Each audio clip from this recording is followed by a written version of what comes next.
tejidos blandos. No solo nos vamos a ir al hueso y si hay suficiente hueso ahí está, o si ese hueso no me sirve hay que quitarlo. Es importante que nosotros nos vamos a apoyar no solo en tejidos duros, sino también el soporte es sobre tejidos blandos. Entonces prepara tanto hueso de encía para la colocación adecuada y duradera de una prótesis dental.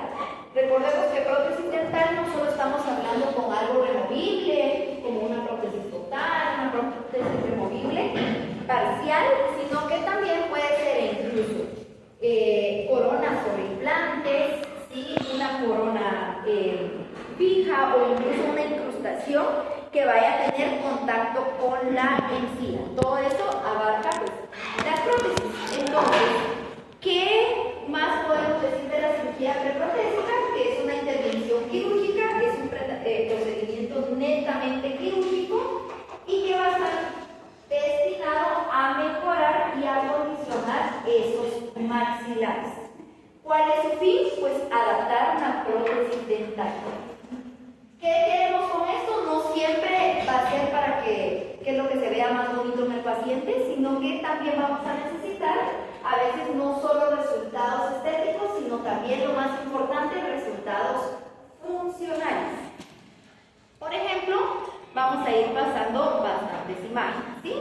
Este es un paciente, si se dan cuenta la hoja de un paciente, una foto clínica donde muestran piezas anteriores, ¿sí? Y muy posiblemente el motivo de consulta del paciente sea, quiero reponerme las piezas dentales inferiores posteriores. Entonces, desde aquí, pues yo tengo que evaluar clínicamente al paciente para ver cómo puedo adaptar, cómo puedo preparar esos tejidos para que pueda recibir una prótesis. Ya sea, por ejemplo, si yo le voy a ofrecer al paciente unos implantes dentales en región posterior, pues voy a ver que no necesito mayor cosa, ¿verdad? O sea, voy a pedir mis exámenes complementarios, pero voy a observar aquí en posterior que el hueso probablemente sea suficiente y esto no me estorba. No me estorba si yo voy a colocar implantes dentales. Entonces, yo voy a ir pensando que esto pueda funcionar ahí. Si ya me funcionó quizás durante unos 50 años, pues ahorita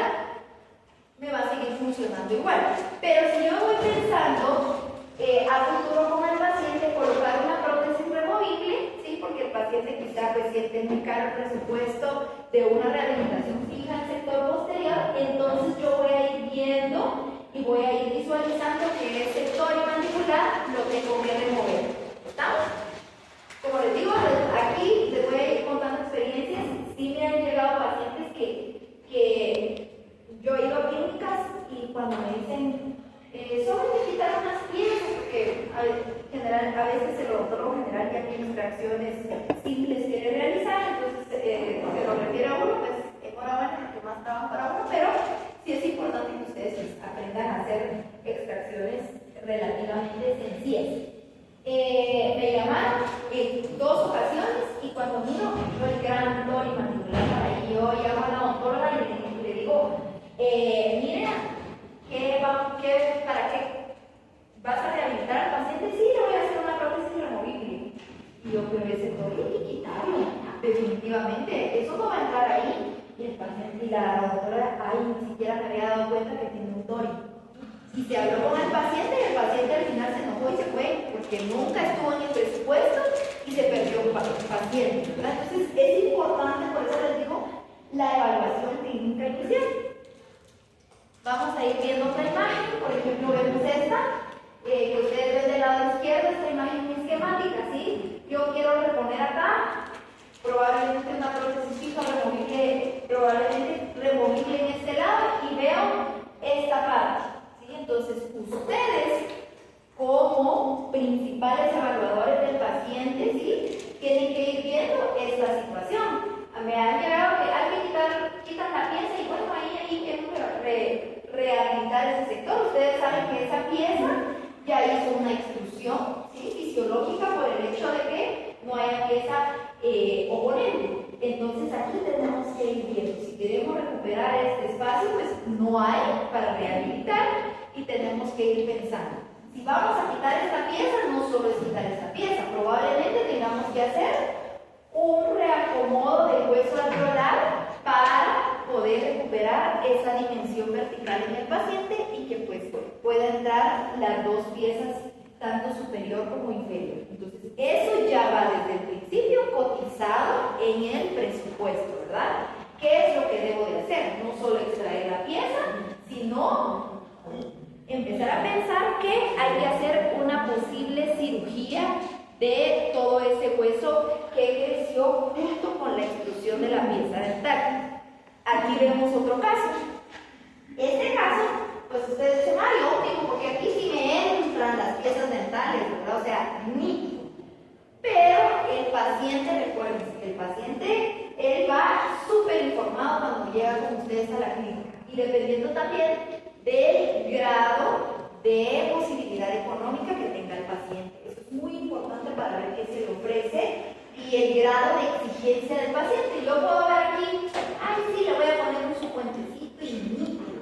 Pero si se dan cuenta, probablemente el paciente haya tenido un trauma previo y por eso perdió estas piezas o una infección muy grande por la cual cuando se hizo la extracción de estas piezas, si se dieron cuenta y si se dan cuenta, tiene reabsorción y pérdida y colapso de la tabla. Entonces, si ustedes van a rehabilitar acá, probablemente la encía adaptada al hueso no va a ser lo mejor, ¿sí? Pero más si es un paciente joven, que se dio 30 años, 25 años, que sonríe y van a ver ahí la encía tostada de la porcelana, por ejemplo, o esa poca estética, entonces ustedes tienen que pensar, esto no me gusta así, les va a decir el paciente.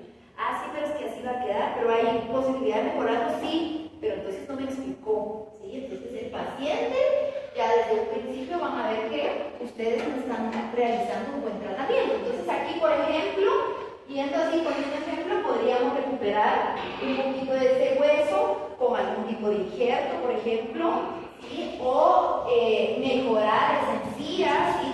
Colocar algún tipo de injerto de encía queratinizada, que ustedes ya han visto pues procedimientos en periodoncia, en los que podríamos mejorar este reborde, ¿sí? Para que caiga pues una prótesis y se adapte mejor. Entonces ustedes ya lo pueden ofrecer al paciente. Es cierto que probablemente no lo realicen ustedes, pero ya el cirujano pues llega, lo hace y ustedes fabrican su prótesis y el paciente contento. ¿Por qué? Porque vamos a lograr mejores resultados estéticos. Y el paciente de verdad puede tener una cara exterior enorme que la va a perder, pero una vez tenga una sonrisa anterior perfecta, pues el paciente está contento.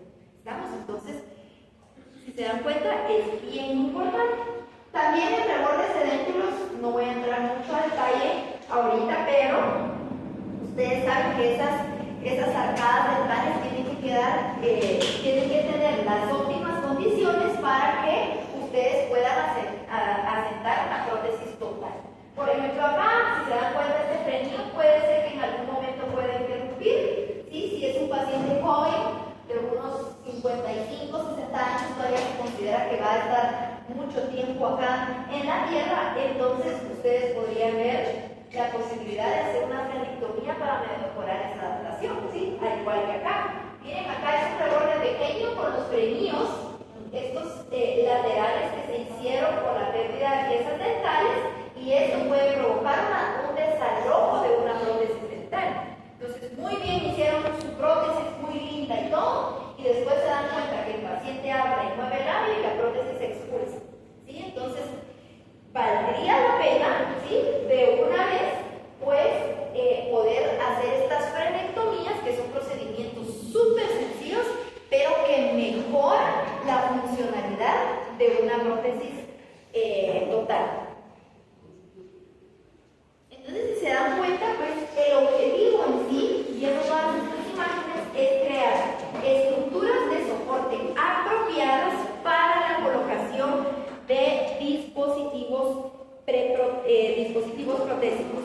Entonces, ante la necesidad de reemplazar un diente a causa ya sea de una pérdida infecciosa, traumática o tumoral, hay que tener en cuenta dos cosas.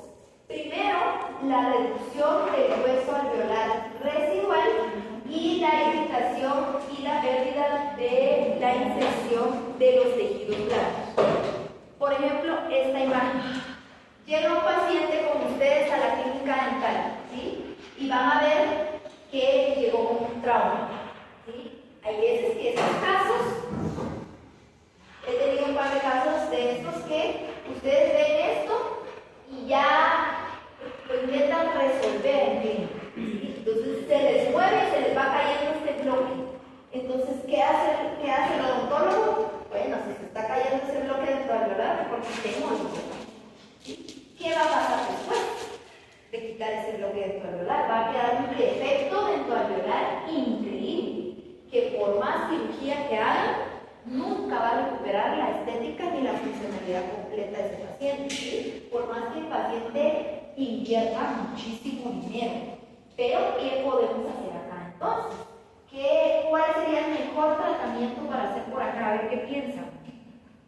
Si ustedes les llega este paciente, ya casi salen, ya van a cerrar, ya van a ser odontólogos, ¿qué harían con este paciente? Llamar al cirujano, sí, pero ¿qué podrían hacer? ¿Qué pensarían ustedes que sería el mejor procedimiento para realizar? Si se dan cuenta, la fractura dentoalveolar llega a su cambio. ¿Sí? Esto muy seguramente viene medio colgando, esta pieza vendrá móvil, ¿sí? Pero móvil porque viene con parte del hueso alveolar, ¿sí? Y eso pues probablemente sí los expulsó por completo. Entonces, ¿qué hacen? ¿Qué pensaría que hay que hacer en este caso? Ajá. Ajá. Sí. Importante es fijar este segmento dentoalveolar. Entonces, ¿qué tienen que hacer? Pues prácticamente mejor que el paciente se espere, ¿sí? Y poder ferulizar. Porque si ferulizamos, probablemente logremos recuperar esta pieza dental y vayamos a recuperar todo este hueso dentoalveolar, que si ustedes lo quitan, defecto seguro y terrible para el paciente, ¿sí? Secuelas muy fuertes. Entonces aquí podríamos ferulizar.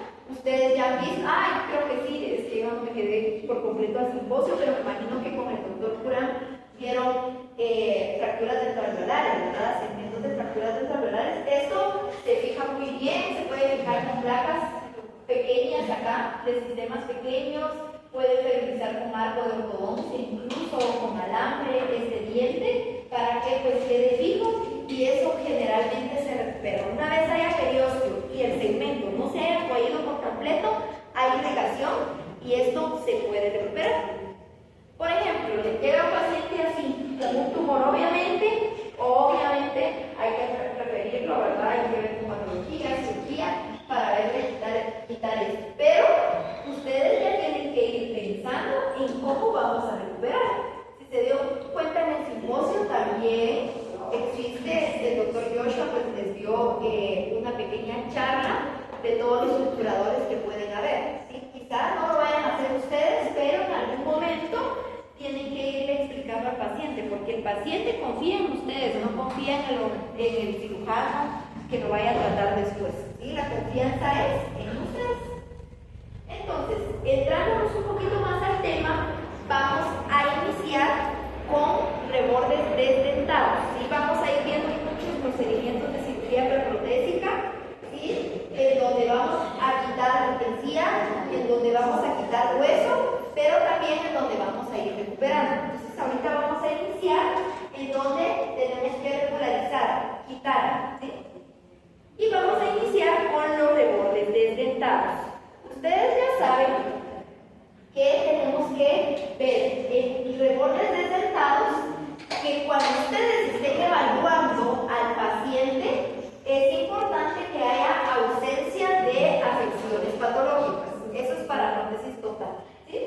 Ustedes van a ir viendo que no haya ninguna patología en los rebordes desdentados, tanto intraoral como extraoral. No se puede tratar a un paciente aunque tenga alguna, que esté nítido intraoralmente, pero si extraoralmente presenta alguna patología. Sí es importante tratar todas las patologías previas para que ustedes ya se queden con la rehabilitación. Otro criterio para que el reborde desdentado esté en óptimas condiciones es que tenga una relación interrogada con las dimensiones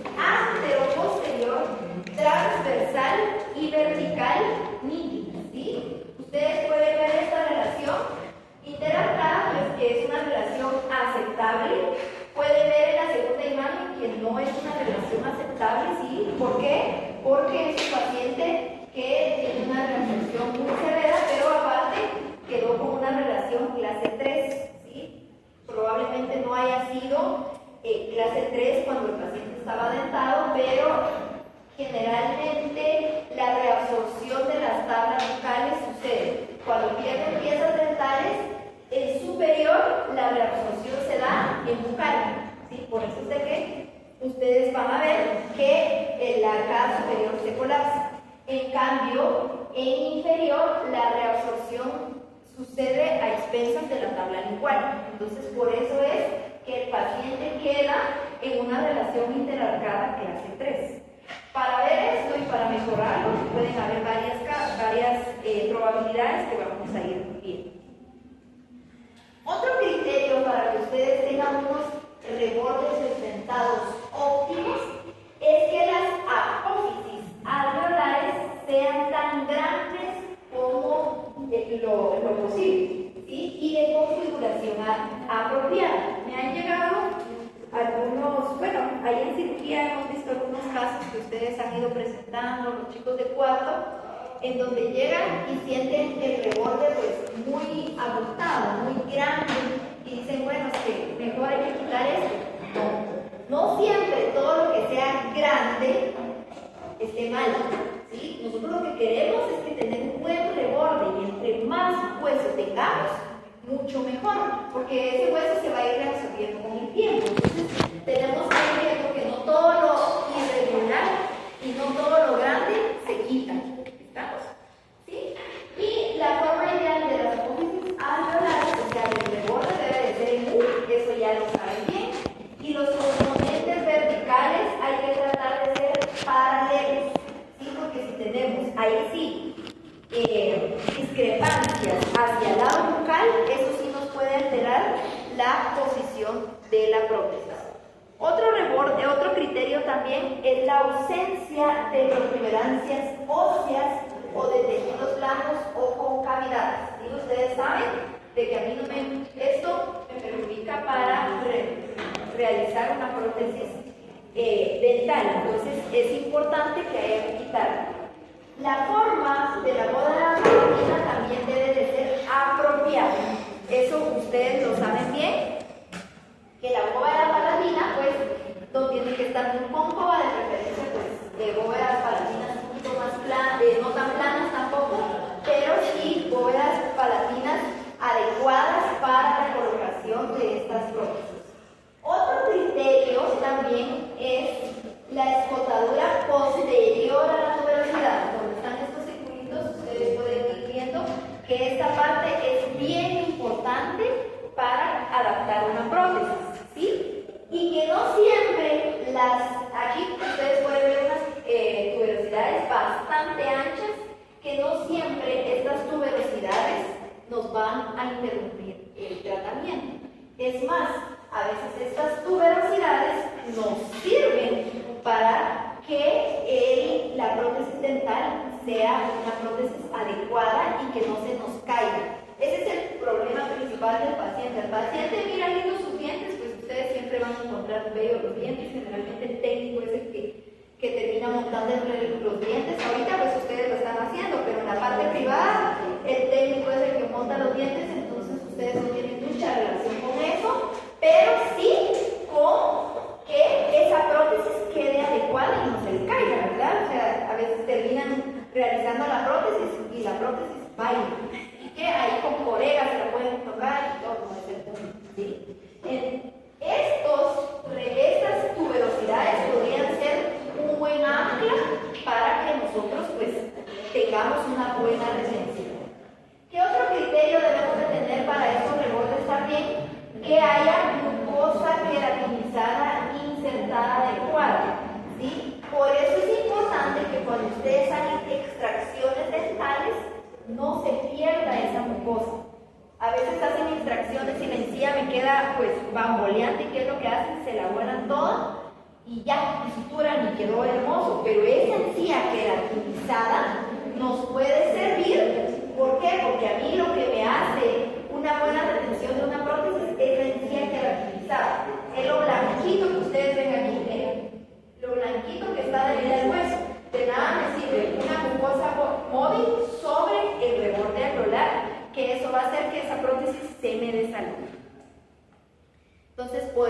viendo aquí, esta encía queratinizada, miren, es buenísima, buenísima. Aquí ya se empieza a perder un poco de encía queratinizada o en esta parte que hay encía móvil, pero pues es un buen reborde. Pueden ver esta tuberosidad, que a veces llegan a la clínica y dicen, no, es que esta tuberosidad está grande y hay que volársela. No necesariamente. Probablemente también nos pueda afectar la inserción de la prótesis, porque ustedes saben que la inserción de la prótesis con estas partes muy protuberantes puede ser que cause algún tipo de lesión, pero podemos, por ejemplo, tomar la decisión que si tengo mis dos tuberosidades muy marcadas, muy grandes, quito una, ¿sí? Remuevo una parcialmente para que la prótesis se inserte fácil de ese lado y pues la otra dejarla grande. ¿Sí? Eso me va a ayudar con la retención. Por eso no sé si alguien ha tenido casos en donde refieren y solo quitamos una tuberosidad, la otra la dejamos ahí grandecita. ¿Por qué? Porque insertamos primero esa de la tuberosidad y a la otra se desliza suavemente. ¿Sí? Bueno, entonces, si se dan cuenta, dentro de todos estos criterios es importante que el hueso esté en buenas condiciones, pero también la mucosa y el tejido muscular subyacente. ¿Sí? Ahí vamos a ir viendo, por ejemplo, en frenectomías, que ustedes van a ir viendo que se involucra el tejido muscular y eso puede hacer también de que estas prótesis pues no queden bien adaptadas. Entonces, viendo todos los criterios óptimos, vamos a ir viendo cuáles son los objetivos quirúrgicos para que pues lleguemos a esos criterios óptimos de los rebordes alveolares. ¿Qué tenemos que hacer en cirugía para que eso llegue a estos criterios óptimos? Primero, eliminar todas las condiciones patológicas intra y extraorales, proporcionar una cresta alveolar ancha y convexa, ¿sí? Proveer la existencia de tejidos blancos fijos sobre el área de soporte de la prótesis y crear vestíbulos faciales y linguales para las prótesis convencionales. Otros objetivos también es proporcionar relaciones intercrestales óptimas. También en mandíbulas que están muy atróficas, facilitar la protección del papel vascular nervioso. Eso es bien importante. Cuando hay reabsorción del hueso alveolar, el paciente puede tener a comentarles de que tiene más dolor a nivel de donde se encuentra la salida de los agujeros del nervio mentoniano. ¿Por qué? Porque recuerden que no es que el nervio mentoniano ya esté en el reborde alveolar, no es que se subió por anatomía y migró el nervio, no, sino por la misma reabsorción del hueso. ¿Sí? Por ejemplo, en ustedes que son jóvenes, el nervio está hasta por abajo, pero en el paciente, como hay mucha reabsorción del hueso alveolar, ese nervio y ese agujero se pone muy superficial a la mucosa. Entonces, hay algunos procedimientos en donde tenemos que mover ese agujero mentoniano, ¿sí? Para que ese nervio baje un poquito y no moleste la inserción de la prótesis. Entonces, por eso les digo, es evaluar bien al paciente respecto a la parte clínica y sintomatología que él presenta. También dentro de los objetivos quirúrgicos es crear una configuración adecuada para los procesos alveolares y proporcionar espacio por detrás de la tuberosidad que facilite el sellado. Entonces, ¿qué procedimientos quirúrgicos podemos realizar en estos pacientes? ¿Sí? Esta es una gama pequeña, pero de lo que vamos a ir viendo en estas clases, y de todos los procedimientos protésicos que podemos realizar. Si se dan cuenta, hay desde procedimientos periodontales, ¿sí? Que son cirugías protésicas que no las vamos a ver. ¿Por qué? Porque ustedes ya vieron, me imagino, por lo menos conceptos básicos de que es un alargamiento de corona, que es un injerto de encía, ¿sí? Que son procedimientos periodontales, pero quirúrgicos. ¿Sí? También existen procedimientos como los injertos óseos, que ustedes también vieron en el simposio.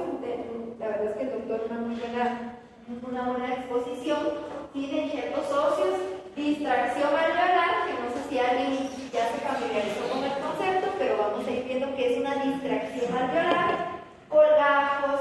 El implante dental es un procedimiento perprotésico. ¿Por qué? Porque recuérdense de que el implante dental no es una prótesis, ¿sí? El implante dental solo simplemente es pues un aditamento o un tornillo que va un dispositivo que va incrustado en el hueso. ¿Y cuál es el objetivo de un implante? Colocar una corona, ¿sí? Entonces al paciente no le importa el implante, ¿sí? Al paciente le importa la corona que va sobre ese implante.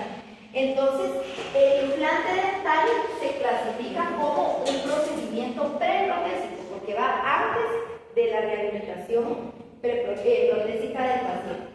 Las extracciones dentales, que ustedes todos están familiarizados ya con esto y que han realizado, también son procedimientos preprotésicos.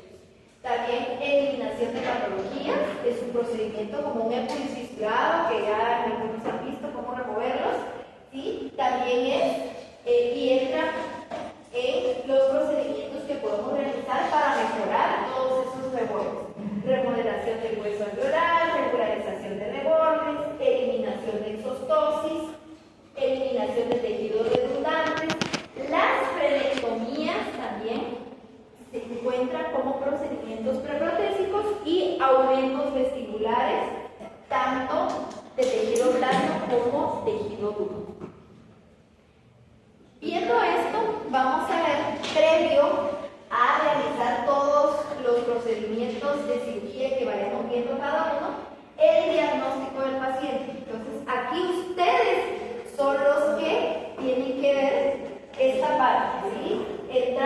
No voy a entrar a detalle porque esto ya ustedes lo saben bien, el diagnóstico ya los mandó con esto. Entonces, hacer una evaluación clínica con una inspección, palpación, los estudios radiográficos son bien importantes y los modelos de estudio. ¿Qué consideraciones vamos a tener cuando veamos al paciente integralmente? Primero, evaluar problemas que se deben de solventar y un plan de tratamiento detallado. No se debe de llevar a cabo ningún procedimiento quirúrgico sin una clara comprensión del diseño diseñado para la prótesis final. Esto es bien importante. No venderle al paciente de todos los procedimientos si no tenemos el diseño final de la prótesis, ¿sí? ¿Qué quiere el paciente y qué es lo que ustedes van a hacer en el paciente? ¿Sí? Un historial clínico y detallado, siempre con una exploración física del paciente. Esto es bien importante, las expectativas del tratamiento quirúrgico y protésico. No hay que venderle también al paciente el cielo y las estrellas si no se puede. Es importante ser realista y que ustedes sepan qué expectativa tiene el paciente de su tratamiento. Porque llegan pacientes que dicen: yo lo que quiero es morder, a mí no me importa nada más, yo lo que quiero es comer, no me importa si estoy bien, si estoy mal, si se me ve toda la encía. Yo les he dicho a algunos pacientes: miren, es que su sonrisa es amplia, entonces hay que mejorar ese reborde gingival. No, a mí no me importa, yo ni sonrío, ni me gusta sonreír, yo lo que quiero es tener algo. Entonces ya es la expectativa del paciente. Entonces, si el paciente no quiere eso, pues yo ya me lo quito y ya paso al plan B, ¿sí? Ahora, si el paciente dice: lo más importante para mí es la estética y no me importa gastar lo que sea para recuperar esa parte, entonces ustedes saben que el paciente tiene una expectativa muy grande, entonces tienen que cubrir esa expectativa. Entonces, esta es una cosa, el cuarto punto muy importante para que haya un éxito en el tratamiento y que el paciente esté satisfecho. De nada sirve que ustedes estén satisfechos si el paciente queda mal. Estamos. Los objetivos estéticos y funcionales del paciente. Y una valoración completa del estado de salud en general, ¿verdad? También, si el paciente es un paciente diabético descontrolado, no le vamos a ofrecer 20 cirugías para que quede súper bien, si el paciente pues definitivamente se va perdiendo, ¿sí? A mí incluso me han llamado por pacientes que quieren colocarse implantes dentales y ya está listo, ya se tomó el CBCT, tiene todo el paciente ya listo para depositar. Y hoy el paciente padece alguna enfermedad, sí, es diabético, ay, sí, miren, no se cuida. Por eso es que van a perder las piezas dentales, pero igual póngale implantes. O sea, esos implantes se van a perder en 1 año o 2 años y el paciente periodontalmente está mal. Y que tiene, no solo está mal, ustedes se lo pueden corregir, pero si el paciente no cambia de hábitos, de igual manera va a volver a lo mismo. Entonces, eso es bien importante. ¿Sí? La exploración intraoral y extraoral, ustedes saben cómo la vamos a ir haciendo. En los tejidos de soporte, una exploración del hueso del soporte debe incluir inspección visual, palpación, examen radiológico y evaluación de modelos. ¿Sí? Por ejemplo, podemos ir viendo esta imagen. Pueden ver ustedes que el paciente, por ejemplo, C, no es el mismo paciente que D, y menos que D. Y en sí, el paciente es un paciente dentro. ¿Sí? O sea, el paciente es un paciente dentro, pero la prótesis va a ser una prótesis mucho más adaptada en un paciente donde está en la imagen C que en un paciente en donde está en la imagen E. Entonces, las expectativas van a cambiar y probablemente el plan de tratamiento en ustedes también tiene que cambiar para ir mejorando esa parte. ¿Sí? Ya les había puesto una imagen parecida acá, ¿sí? Que tenemos que ir viendo qué es lo que vamos a hacer en el paciente. ¿Sí? Esta tuberosidad muy bonita puede ser, muy soporte, que sea de buen soporte, pero si me está invadiendo la dimensión vertical en el paciente, no me sirve. ¿Sí? O ustedes ven esto. Miren esta radiografía, miren esta reabsorción severa del paciente. ¿Sí?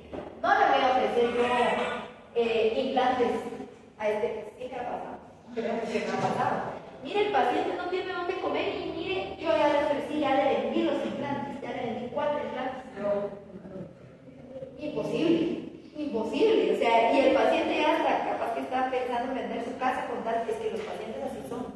Ellos con tal de tener ya el paciente adulto de tercera edad, el paciente lo que quiere es comer bien, terminar comiendo. No le importa tener una casa, no le importa. Entonces terminan vendiendo cosas con tal de rehabilitarse. Sí, pero aquí ya el paciente es solo para ir a ponerlo triste, porque aquí ya no se puede hacer nada. ¿Sí estamos?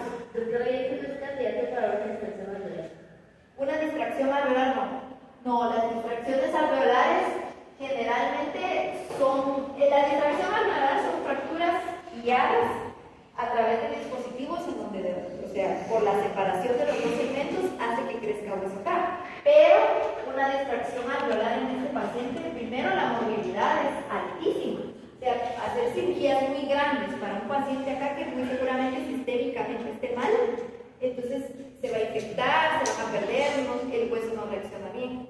Generalmente las distracciones alveolares se dan en pacientes, por ejemplo, pediátricos, donde faltó crecimiento mandibular, o paciente que perdió un segmento del alveolar grande por algún tipo de fractura, pérdida, y se quiere hacer crecer ese huesito. ¿Sí? Pero así para eso no. Aquí probablemente sea candidato a una estructura, una superestructura subperióstica. No sé si vieron, creo que como el doctor Joshua, que es una estructura que solo se coloca debajo de la encía, ¿sí? Y ahí esos funcionan como que fueran implantes dentales. ¿Sí? Tiene la salidita y ahí ya se puede conectar, probablemente.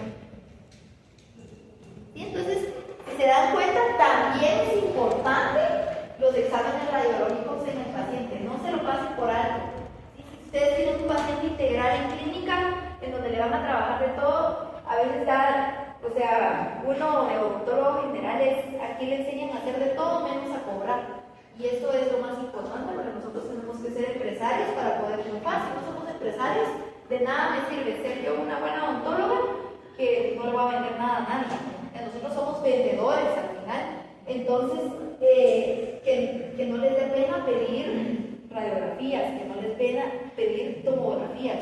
¿Sí? Yo he ido a clínicas dentales en donde los odontólogos dicen, ¿por qué no le pidió una tomografía? Es que yo le había metido el tratamiento y me da pena cobrar. O sea, una tomografía vale 250, 300, ¿verdad?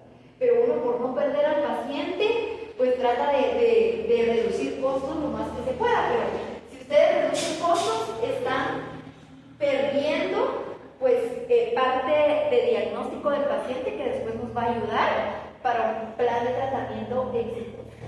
Si ustedes observan en esta imagen, esta encía probablemente ustedes la miren bonita, pero a la hora de palparla, esta es una encía móvil. Esa encía móvil no es un buen soporte para una prótesis dental, ¿sí? Hay que removerla.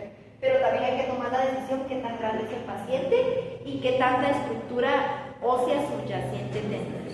Entonces, vamos a ir viendo que es importante la palpación, la inspección clínica, las imágenes radiológicas o radiográficas y la planificación del tratamiento, que esto es lo más importante y por eso es que están ustedes viendo esto. ¿Estamos? Entonces vamos a ir iniciando con el primer como subtema, que es la reconstrucción del proceso alveolar. Solo déjenme ver.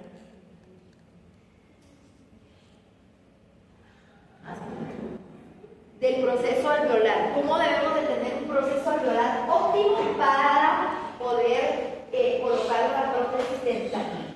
¿Sí? Las irregularidades del proceso alveolar se pueden observar durante la extracción de una pieza dental o posterior a ella. ¿Sí? El objetivo de regularizar los procesos alveolares es devolver los contornos adecuados y dar un soporte adecuado. Entonces vamos a ir viendo las técnicas para tratar este exceso alveolar. Recuérdense que yo les dije al principio que el alveolo, o sea, el proceso alveolar, ya sea se puede quitar para remodelar o se puede aumentar también, porque a veces tenemos muy delgadito y necesitamos más tejido. Entonces, ahorita vamos a ver cómo podemos tratar cuando hay un exceso del proceso alveolar. ¿Qué vamos a hacer? Ustedes ya conocen este procedimiento, tal vez ustedes incluso ya lo hicieron en la clínica, ahí medio regularizando y no sabían que era parte de un proceso preprotésico, pero es la alveoloplastía. ¿Sí? O sea, darle forma al alveolo. ¿Qué es la alveoloplastía? Pues es un procedimiento quirúrgico que se efectúa o que se hace con el objetivo de eliminar las protuberancias que impiden la inserción de la prótesis o retardan la cicatrización. El exceso de hueso puede ser en un solo área o en más áreas, pero siempre se considera hueso extra en términos de la construcción de una dentadura. Entonces, hay varios tipos de alveoloplastía. No piensen que la alveoloplastía o la regularización del reborde, como ustedes le llaman, solo es venir, miran una bolita y un chupuste de hueso y vamos ahí, removámoslo. No. Hay técnicas para ir tratando, para ir haciendo estas alveoloplastías. Y depende cuál es nuestro objetivo. Si solo queremos regularizar una parte de un diente, posterior a la extracción de un diente, o dos dientes, o si es en el sector anterior superior, que es importante. Entonces, así vamos a ir viendo el tipo de alveoloplastía que podemos realizar. ¿Sí? Entonces, si se dan cuenta, podemos realizar alveoloplastías cuando solo extraemos un diente, cuando extraemos más dientes o dientes adyacentes, o cuando extraemos dientes en todo el área. Entonces, aquí está la clasificación de alveoloplastías. La primera es una compresión alveolar, o también llamado compresión digital. ¿Sí? El otro tipo de alveoloplastía es la alveoloplastía simple, la alveoloplastía cortical vestibular. También se encuentra la alveoloplastía de Dean, ¿sí?, o interseptal, y la alveoloplastía de Ovegese. Sí, estas son alveoloplastías un poquito más grandes que vamos a ir viendo, y generalmente considero yo que estas son los tres tipos de alveoloplastía que ustedes han visto o donde se han familiarizado más en la clínica. Y miren, la primera alveoloplastía es la más fácil y que probablemente ustedes ya la hayan realizado. ¿Sí? Que es la alveoloplastía o por compresión